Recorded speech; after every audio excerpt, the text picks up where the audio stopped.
You've eaten almost every animal on Earth: cows, pigs, 9 billion chickens a year, deer, goats, fish, pretty much anything that eats grass. But never a hunter, never a lion, never a wolf. Not once, not anywhere. And nobody ever told you not to. There was no rule. No one sat you down and said, "Don't eat the lion." You just don't. You never even wanted to. A wolf and a cow are both just meat. Same muscle, same fat, the same protein you had for dinner. One feeds half the planet. The other, something in you pulls back before you even finish the thought. That's not a choice you made. It's older than you are, older than your language, older than your country, and it's sitting in your body right now. There's a reason, and it was never really about the lion. It's about you, what you're made of, and what your body already knew long before you did. So let's start with the obvious one. Could you even eat a lion if you wanted to? Technically, yes. Lion meat won't drop you where you stand. It's not poison the way a bad mushroom is poison. People have done it. Some hunters have eaten wolf. There are old accounts of people cooking bear, shark, alligator. The meat is real. The option is right there. So it's not that you can't. It's that almost no one, anywhere, ever built a life around it. And the first reason why is just math. Back in 1942, an ecologist named Raymond Lindemann worked out something they now call the 10% rule. Every time energy moves one step up the food chain, about 90% of it is gone, burned as heat, spent moving, hunting, breathing. Only around 10% makes it to the next level up.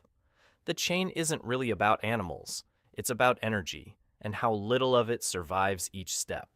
100 pounds of grass feeds about 10 pounds of deer, and 10 pounds of deer feeds about 1 pound of wolf. 1 pound? To grow a single pound of predator, the earth has to spend 10 pounds of prey, and 100 pounds of plants under that. A predator is the most expensive meat nature makes. Farming lions would mean farming animals whose whole diet is other farmed animals. No people in all of history ever had that kind of energy to burn on one meal. It was never there to spend. But cost is the boring reason. There's something else building up inside a predator, quietly, its whole life. And it has nothing to do with money. It's called biomagnification, and once you see it, you can't unsee it. Poison doesn't leave the food chain, it climbs it.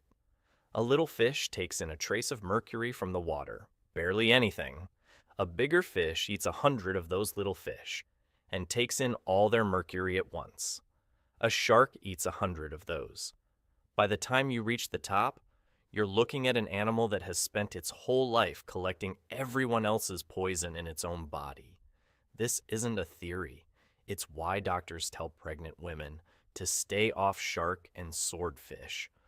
Not because those fish are dirty, but because they sit at the top of a chain that's been quietly saving up toxins for years. And it's the exact thing that almost erased the bald eagle. A pesticide called DDT ran off into the rivers. Algae soaked it up. Fish ate the algae. Eagles ate the fish. And by the 60s, the DDT packed inside those eagles was thinning their eggshells until the eggs cracked under the mother's own weight. Bald eagles dropped to under 1,000 nesting pairs in the whole country before it was finally banned in 1972. That's what a lifetime at the top does to a body. And a lion, a wolf, a bear, they're all sitting at the top of their own chain. And here's the part that tells you your ancestors already knew this, long before anyone had a word for it. More than a century ago, sled dogs in the Arctic wouldn't touch polar bear liver, wouldn't go near it.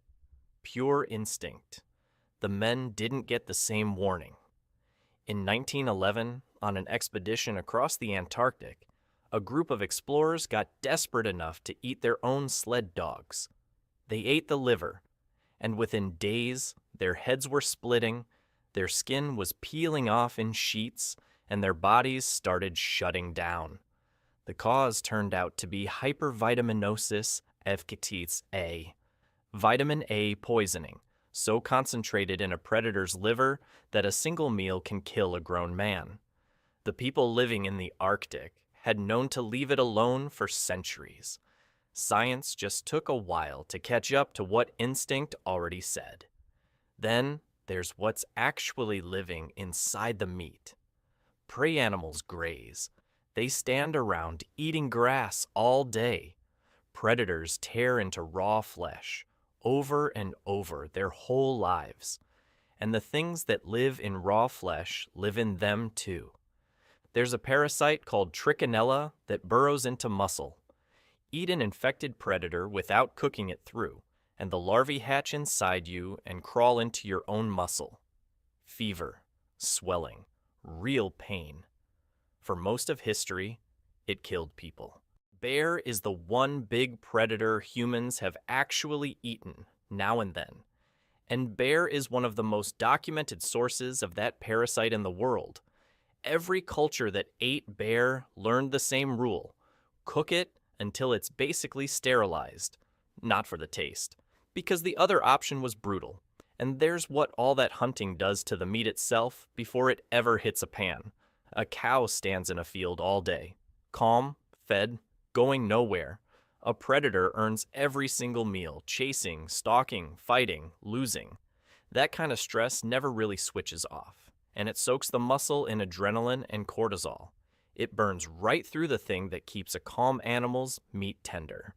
What's left is tougher, stringier, with a heavy musky taste most people can't get past.